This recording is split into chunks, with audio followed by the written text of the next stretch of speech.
Hello મિત્રો, કેમ છો બધા? એનઆર બ્લોગ ફેમિલીમાં તમારું સ્વાગત છે. અને આજનો આપણો બ્લોગ છે દહીંની કઢી બનાવવાનો. તો આજે હું દહીંની કઢી બનાવવાનો છું. તો એકદમ મસ્ત રેસીપી છે. તમે પણ ઘરે અપનાવજો અને આ રીતે બનાવીને ખાજો તો બહુ મજા પડી જશે. તો દહીંની કઢી બનાવવા માટે આપણે પહેલાં શું કરવું પડશે? તો પહેલાં તો આપણે લસણ ફોલી દેવાનું છે. પછી લસણ ફોલીને પછી સૂકી ડુંગળી કાપવાની છે, લીલું મરચું કાપી અને એનો વઘાર મારવાનો છે. તો વિડીયામાં બન્યા રહેજો તો હું તમને પૂરેપૂરી રેસીપી બતાવ્યો.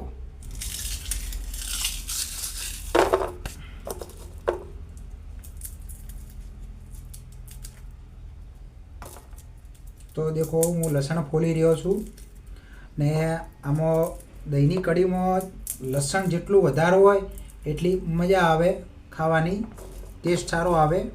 ને એમાં 2-4 લીલા મરચાં નાખી દેવાના, તે થોડું તીખાશથી બનશે. અને મારું ફેવરેટ દહીં રાયતું છે. અને એમાં જો ભાખરી હોય કાં તો બાજરીનો રોટલો ખાવામાં તો ઓર મજા આવી જાય. પણ હું તો આજે મારી પત્ની મળવા ગયેલી છે તો ઘરે હું એકલો છું એટલે રોટલી બનાવીશ. રોટલો મને બનાવતા આવડતું નથી. તો મિત્રો, અમારી ચેનલમાં નવા હોય તો લાઈક, શેર અને હા, સબસ્ક્રાઈબ કરી નાખજો. અને આગળ પણ વિડીયો મોકલજો. તો મિત્રો, એક ગોઠીઓ ડુંગળીનો કાપી નાખશો આપણે. ડુંગળીથી ટેસ્ટ સારો આવે દહીંમાં. એક જ ગોઠીઓ નાખવાનો, વધારે નથી નાખજો, નકા ટેસ્ટ નહીં આવે, પછી શાક જેવું બની જાય. જો આ ડુંગળીનો પ્યાજ, ગુજરાતી ભાષામાં અમારે ડુંગળી કહે અને ઇંગ્લિશમાં એને પ્યાજ. આમાં મિરચું, લીલી મરચી અને ડુંગળીનો કરી નાખવાનો.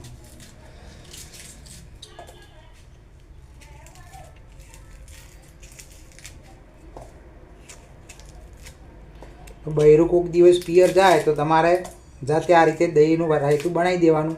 સૌથી સસ્તામાં સસ્તું અને સારું, અને બની પણ ફટાફટ જાય એટલે મજા આવે ખાવાની. પહેલાં આપણે ગેસ સળગાવશું, પછી એમાં મૂકીશું આપણે કઢાઈ.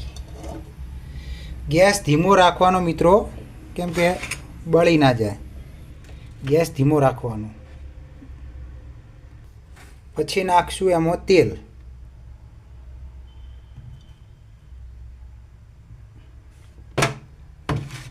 તો તેલ નાખી દીધું છે મેં.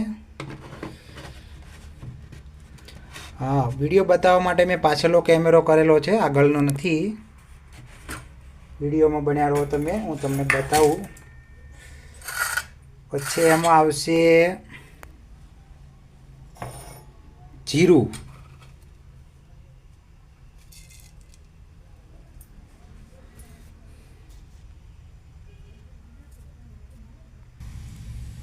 પછી એમાં આવશે સૂકું લસણ,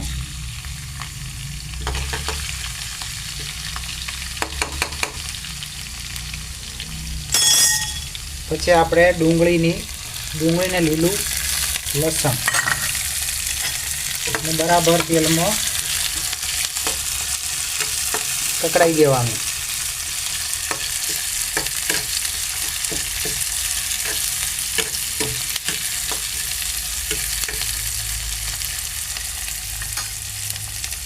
હવે આમાં આપણે નાખશું સૂકું મરચું.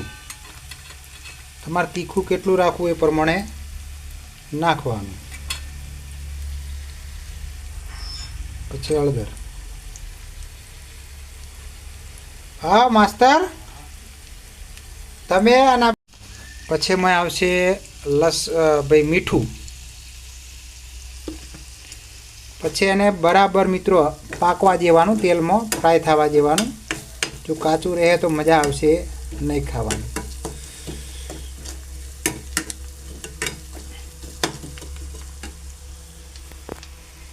પછી એમાં નાખીશું આપણે ગરમ મસાલો. ગરમ મસાલાથી સ્વાદ સારો આવશે.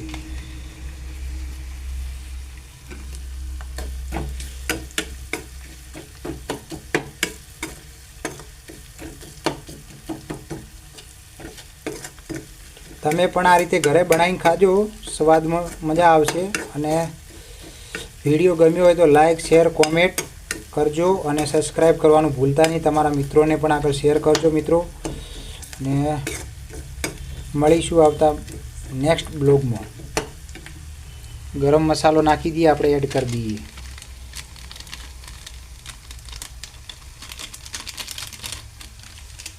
થોડો વધારે પડી ગયો હે પણ ચાલશે, મજા આવશે.